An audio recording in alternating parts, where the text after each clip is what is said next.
നമ്മളുടെ bike delivery ചെയ്യാൻ പോകുന്നതിൻ്റെ ഒരു കുട്ടി വ്ളോഗാണിത്. അങ്ങനെ കുറേ നാളത്തെ നമ്മുടെ ഒരു ആഗ്രഹമായിരുന്നു ഒരു സൂപ്പർ ബൈക്ക് ഡെലിവറി എടുക്കുക എന്നുള്ളത്. അതിന്ന് നടക്കാൻ പോവുകയാണ്. അങ്ങനെ നമ്മുടെ അത്രയും ലോങ്ങസ്റ്റ് റൈഡായിരുന്നു. എത്തിയിട്ടും ഷോറൂം എത്തുന്നുണ്ടായിരുന്നില്ല. അതേപോലത്തെ ഒരു ഫീലിംഗ് ആയിരുന്നു. അത് കഴിഞ്ഞ് അവിടെ എത്തി നമ്മൾ ആ ബൈക്ക് ഫസ്റ്റ് ടൈം കിട്ടുന്ന വേറൊരു ഫീലിംഗ് ഉണ്ട്. അത് വല്ലാത്തൊരു ഫീലിംഗാണ്. അത് കഴിഞ്ഞ് നമ്മളുടെ പേപ്പർ വർക്ക്സും കാര്യങ്ങളൊക്കെ ചെയ്തുകൊണ്ടിരിക്കുകയാണ്. നമുക്ക് ഡെലിവറിക്ക് വേണ്ടിയുള്ള പ്രിപ്പറേഷൻസാണ്.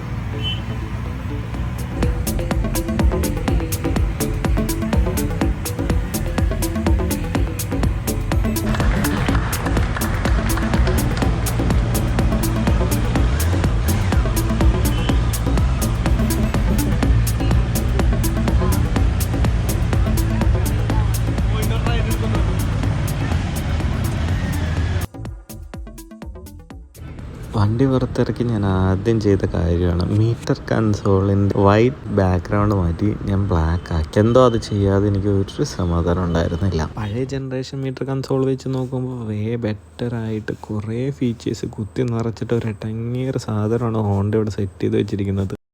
പിന്നെ ഷോറൂമിൽ അധികം നേരം എന്ന് വെറുപ്പിക്കാതെ ഞാൻ ഫ്രണ്ട്സൊക്കെ കൂടി നമ്മളവിടെ നിന്ന് ഇറങ്ങുവാണ്. ഫ്രെയിം സ്ലൈഡർ അർജൻറ്റായിട്ട് വെക്കേണ്ട ഒരു ആവശ്യം ഉണ്ടായിരുന്നു. അത് വെക്കാതെ എനിക്ക് അടുത്തൊരു സമാധാനക്കേട്, നേരത്തെ ആ സ്ക്രീൻ ശരിയാക്കാത്ത പോലെ. അങ്ങനെ നേരെ പോയി ഫ്രെയിം സ്ലൈഡർ സെറ്റ് ചെയ്യാനായിട്ടാണ്. അതും സെറ്റ് ചെയ്ത് വണ്ടി ഭയങ്കര നിമ്പിളായിട്ടാണ് ഫീൽ ചെയ്യുന്നത്. ഇത്ര വെയിറ്റ് ഉണ്ടെങ്കിലും നമുക്ക് ഹാൻഡിൽ ചെയ്യാനൊക്കെ എനിക്ക് സിമ്പിളായിട്ട് തോന്നി. ഞാൻ സ്റ്റാർട്ടിങ് എടുത്തപ്പോൾ തന്നെ എനിക്ക് അതാണ് ഫീൽ ചെയ്തത്. പിന്നെ ഇതിൻ്റെ എർഗണോമിക്സ് അടിപൊളിയാണ്. സ്പോർട്സ് ടൂറർ കാറ്റഗറിയിൽ വരുമ്പോൾ ഓവർലി കമ്മിറ്റഡും അല്ല, അതായത് ക്രൂയിസറും അല്ല, കമ്മിറ്റഡും അല്ല, ഇൻ ബിറ്റ്വീൻ. അതായത് കംഫർട്ട് ഉണ്ടോ എന്ന് ചോദിച്ചാൽ 30% കംഫർട്ട് ഉണ്ട്, ബട്ട് ബാക്കി 70% പ്യുവർ കോൺഫിഡൻസ് ആണ് റൈഡിങ്ങിൽ.